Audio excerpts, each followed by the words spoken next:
আসমানের দিকে তাকায় দেখো রে বান্দা, এই আসমানটা তোমার আমার জন্য আমার রব বানিয়েছেন। এই জমিনটা বানিয়েছেন তোমার আমার জন্য। সূর্যর দিকে তাকায় দেখো, এই যে আজ এই মাহফিলের মধ্যে তাকায় দেখেন চতুর সাইডে লাইট, এই যে বিদ্যুতের মাধ্যমে লাইট চলতেছে। মাস শেষে আমাদেরকে একটা চার্জ দিতে হয়, এই বিদ্যুতের চার্জ আপনাকে আমাকে দিতে হয়। আর মহান রব সূর্যের মাধ্যমে আপনাকে আমাকে আলো দিচ্ছেন। মহান রব বলে নাই রে বান্দা, আমার সূর্যের আলো ব্যবহার করতেছ, আমি মাওলাকে এর চার্জ দিতে হবে। মাওলা বলে নাই। আমরা সকলেই জানি পানির অপর নাম জীবন। 1 লিটার পানি আপনি দোকান থেকে কিনে খাবেন তো 40-30 টাকা আপনাকে গুনতে হবে, 30টা টাকা গুনতে হবে। জন্ম থেকে নিয়ে মৃত্যু পর্যন্ত কত মিলিয়ন বিলিয়ন ট্রিলিয়ন পানি আমরা ব্যবহার করছি। মহান রব কোনোদিন বলে নাই রে বান্দা আমার দেওয়া পানি খাবি, আমি মাওলাকে কিন্তু এর চার্জ দিতে হবে। মাওলা বলে নাই। মাওলা বলে নাই আমার দেওয়া অক্সিজেন ব্যবহার করবি রে বান্দা, আমার দেওয়া এই অক্সিজেনের চার্জ তোকে দিতে হবে। মহান রব বলেন না না, আমি আল্লাহ তো এটাও চার্জ চাই নাই। এই যে আমার দেওয়া জমিন দিয়া তোমরা চলতেছ, গাড়ি দিয়ে যখন তোমরা টুল প্লাজায় দাও তোমাদেরকে টাকা দিতে হয়, টাকা গুনতে হয়।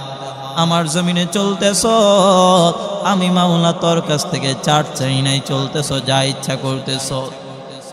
আমি মাওলা তোর জন্য গাছ দিলাম, মাছ দিলাম, ফলের ব্যবস্থা করলাম। টাকায় দেখ রে বান্দা, দুনিয়ার জমিনের মধ্যে তোর খাবারের জন্য নানান আইটেমের খাবারের ব্যবস্থা করে দিলাম। তোর জন্য আমি আল্লাহ বিভিন্ন ফলের আইটেম করে দিলাম। এক এক ফলের সাথে এক এক ফলের মিল নাই। বলে তুমি আপেল খাইবা, আপেলের এক স্বাদ, আঙ্গুর খাইবা, আঙ্গুরের আরেক স্বাদ, বেদানা খাইবা, বেদানার আরেক স্বাদ। তুমি অরেঞ্জ খাইবা, অরেঞ্জের এক স্বাদ। কোনোটার সাথে কোনোটার মিল নাই রে বান্দা। বান্দারে তোর জন্য আমি আল্লাহ এত কিছুর ব্যবস্থা করে দিলাম। তাকায় দেখ সমুদ্রের মধ্যে আমি আল্লাহ তোর জন্য নানান আইটেমের মাছের ব্যবস্থা করে দিলাম। পানির দিকে তাকায় দেখি আল্লাহ পাক রব্বুল আলামিন মাছদেরকে কত রিজিকের ব্যবস্থা করে দিয়েছেন। পানির দিকে তাকায় দেখো রে বান্দা, আল্লাহ পাক রব্বুল আলামিন সমস্ত মাখলুকের জন্য, সমস্ত মাছের জন্য রিজিকের ব্যবস্থা করে দিয়েছেন। দুনিয়ার জমিনের মধ্যে আপনি আমি আসলাম রিজিকের জন্য, কেন এত হাউতাস রে বান্দা? তাকায় দেখো রে বান্দা, আমি আল্লাহ তোমার জন্য দুনিয়ার জমিনের মধ্যে তুমি আসার পূর্বে যখন তুমি মায়ের রেহেমের মধ্যে ছিলা রে বান্দা, রিজিকের জন্য তোমার আমার হাহুতাস, রিজিকের জন্য তোমার আমার কষ্ট। বলে মায়ের রেহেমের মধ্যে বান্দা তুমি যখন ছিলা, মহান রব মায়ের গর্ভের মধ্যে তোমার আমার জন্য খাবারের ব্যবস্থা করে দিয়েছে। বান্দারে খাবার না খেলে তুমি টিকে থাকতে পারতে না, তুমি বেঁচে থাকতে পারতে না। আমি মাওলা তোমার জন্য মায়ের গর্ভের মধ্যে খাবারের ব্যবস্থা করে দিলাম। এ বান্দারে দুনিয়ার জমিনের মধ্যে এসেছো, আমি আল্লাহ মায়ের তোমার মায়ের বুকের মধ্যে এমন এক কুদরতি ফ্লাক্সের ব্যবস্থা করে দিলাম রে বান্দা। তাকায় দেখো এই ফ্লাক্সের কত দাম। বলে দুনিয়ার জমিনের মধ্যে ফ্লাক্সগুলোর মধ্যে যখন তুমি পানি রাখবা তো 1 দিন যায়, 2 দিন যায়, 3 দিন যায়, তারপর ঠান্ডা হয়ে যায়। মহান রব বলেন রে বান্দা, তোর মায়ের বুকের মধ্যে আমি আল্লাহ এক প্রকার খাবারের ব্যবস্থা করে দিলাম, এক খাবারের ব্যবস্থা করে দিলাম। যেই খাবারটা বেশি ঠান্ডাও না বেশি গরমও না, বলে যদি বেশি গরম হয় তো তোমার জিহ্বা পুড়ে যাবে, যদি বেশি ঠান্ডা হয়ে যায় তো তোমার ঠান্ডা লেগে যাবে, তোমার কষ্ট হবে। আমি আল্লাহ এমন একটা খাবারের ব্যবস্থা করে দিলাম রে বান্দা, তোমাকে 2 বছর পর্যন্ত আমি আল্লাহ এই খাবারের ব্যবস্থা করে দিলাম। বিন্দু পরিমাণ খাবারটা গরম হয় না, ঠান্ডা হয় না, মিডিয়াম করে দিলাম, যেটা তুমি খেতে পারো খাওয়ার উপযোগী করে দিলাম। ও বান্দারে, তাকায় দেখো দুনিয়ার জমিনের মধ্যে পশু পাখিদের দিকে তাকায়। যেই পশু পাখিগুলো সকালবেলা কিচির মিচির করে বাসা থেকে বের হয়ে যায়, সন্ধ্যা যখন পেরিয়ে যায়, সন্ধ্যা যখন চলে আসে তো পাখিগুলো বাসার মধ্যে চলে আসে। কোনো হাহুতাশ নাই, কোনো চিল্লা চিল্লির আওয়াজ নাই, কোনো কিচিরমিচির নাই, কোনো কিচিরমিচির আওয়াজের শব্দ নাই। আমি আল্লাহ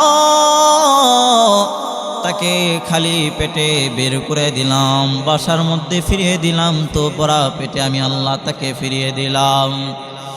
দুনিয়ার জমিনের মধ্যে আশরাফুল মাখলুকাত হলো মানব। একটা পশু পাখিকে যদি আল্লাহ পাক এভাবে খাওয়াতে পারেন, তোমার আমার রিজিকের জন্য কেন কষ্ট করতে হবে? তোমার আমার রিজিকের জন্য কেন হাহুতাশ করতে হবে রে বান্দা? বলে দুনিয়াতে রিজিকের কষ্ট করো তো একমাত্র কারণ তোমার আল্লাহর উপরে তাওয়াক্কুল নাই। যে মহান রব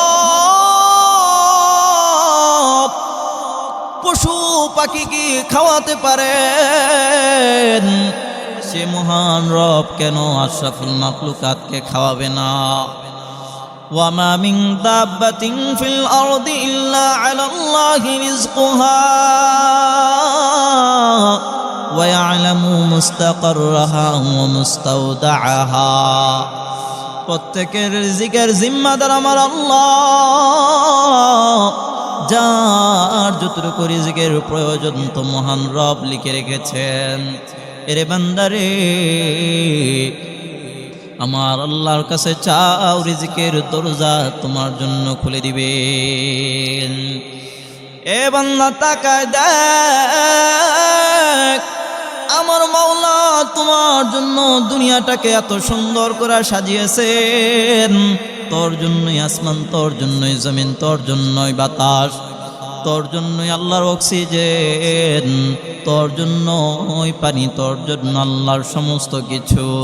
আল্লাহ বলেন, রে বান্দা,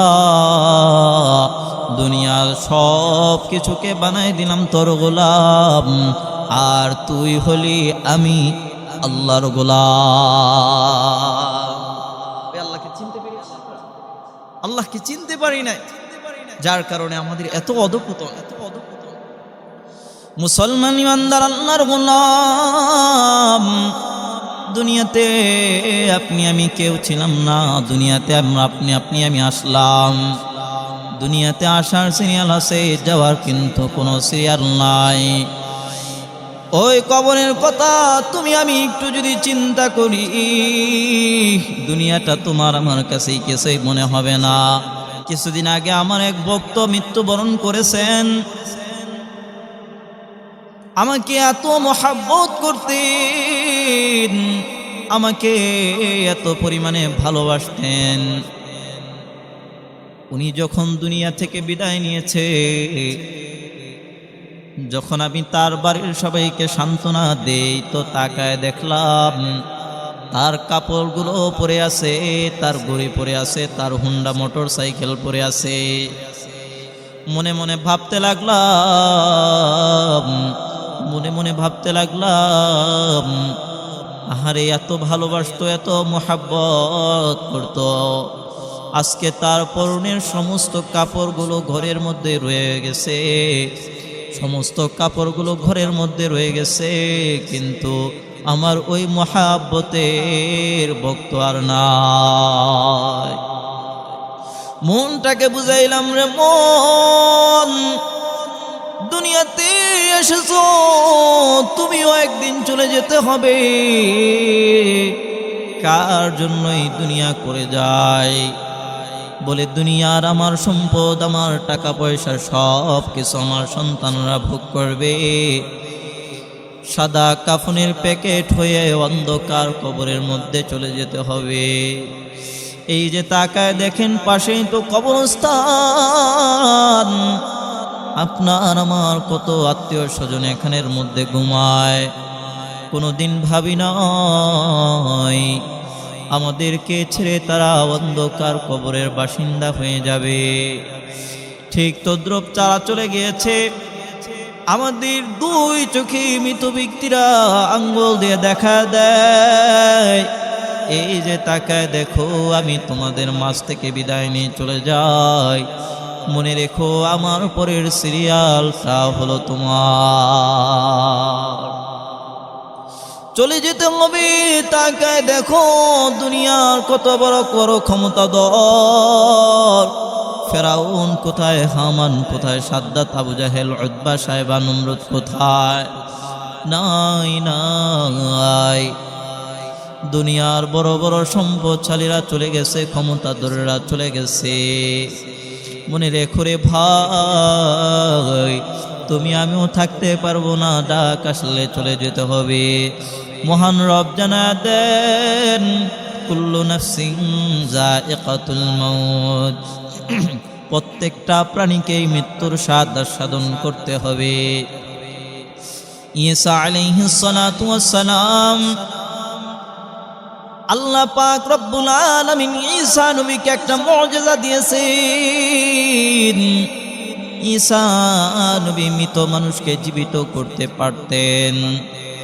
একদিন তার এক ভক্ত এসে বলে, আল্লাহর পয়গম্বর, আপনি তো মৃত মানুষকে জীবিত করতে পারেন, একটা মৃত লাশকে আপনি আমার সম্মুখ পানে জীবিত করে দেখান।